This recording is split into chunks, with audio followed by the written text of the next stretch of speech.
Le dialogue de sainte Catherine de Sienne, deuxième réponse au monde, chapitre 12. Comment ce n'est pas sans peine que l'on suit l'une ou l'autre de ces deux voies, celle du pont ou celle du fleuve, et du bonheur que l'âme éprouve à passer par le pont.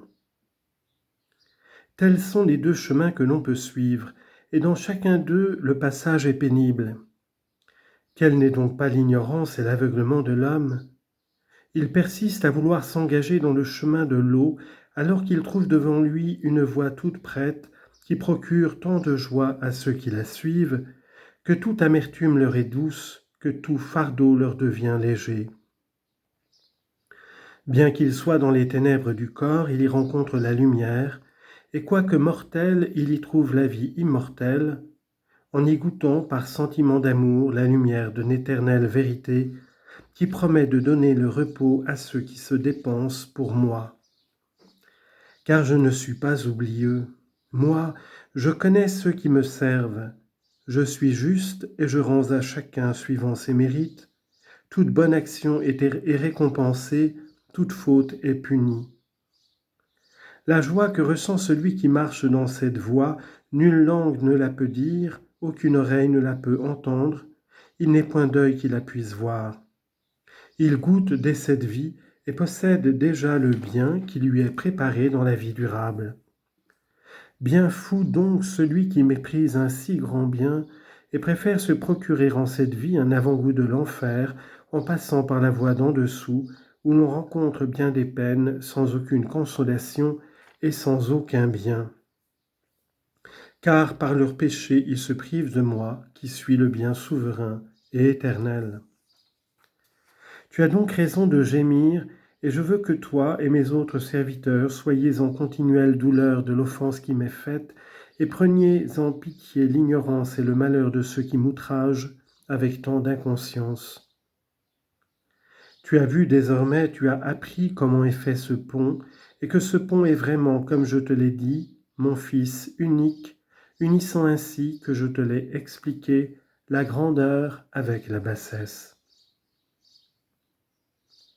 Chapitre 13. Comment ce pont, en s'élevant jusqu'au ciel le jour de l'ascension, n'a pas cependant quitté la terre. Lorsque mon Fils unique retourna vers moi 40 jours après la résurrection, ce pont s'éleva de terre, c'est-à-dire de la société des hommes, et monta au ciel par la vertu de ma nature divine pour s'asseoir à ma droite, à moi, son Père éternel. C'est ce que l'ange, le jour de l'ascension, dit aux disciples qui étaient comme morts parce que leur cœur avait quitté la terre pour suivre au ciel la sagesse de mon Fils.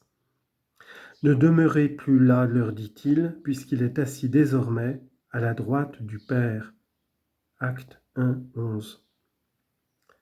Une fois qu'il se fut élevé au ciel et qu'il fut retourné à moi son Père, j'envoyai le Maître, c'est-à-dire l'Esprit Saint, qui vint avec ma puissance, avec la sagesse de mon Fils et avec sa clémence d'Esprit Saint.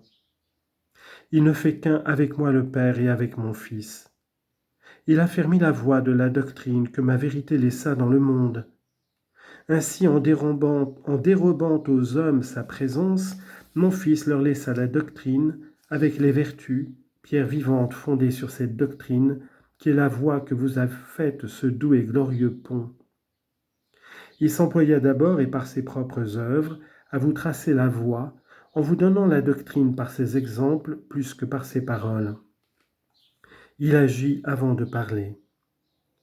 La clémence de l'Esprit Saint confirma cet enseignement en fortifiant l'âme des disciples pour leur faire confesser la vérité et annoncer cette voie qui est la doctrine du Christ crucifié. Par eux, il convainquit le monde d'injustice et de faux jugements.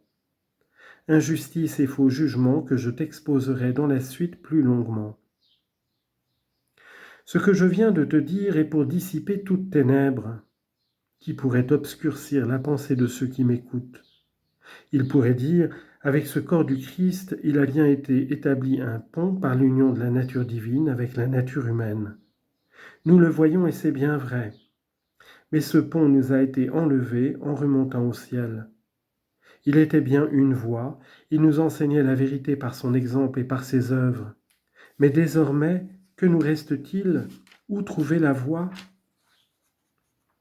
Je te le dis, ou plutôt je le dirai pour ceux qui sont tombés dans cette ignorance. La voie, c'est sa doctrine elle-même, attestée par les apôtres, affirmée dans le sang des martyrs, éclairée par la lumière des docteurs, professée par les confesseurs et écrite avec amour par les évangélistes. Tous concordent dans le même témoignage pour confesser la vérité dans le corps mystique de la Sainte Église. Ils sont comme le flambeau placé sur le chandelier pour montrer la voie de la vérité qui mène à la vie dans la lumière parfaite, comme je te l'ai dit. Aussi peuvent-ils t'assurer, pour l'avoir éprouvé en eux-mêmes, que chaque homme a la lumière nécessaire pour connaître la vérité s'il le veut bien, c'est-à-dire s'il veut ne pas éteindre la lumière de la raison par un amour égoïste et désordonné. Oui, telle est bien la vérité. Sa doctrine est vraie, elle vous demeure comme une nacelle pour transporter l'âme au-dessus de la mer orageuse et la conduire au port du salut.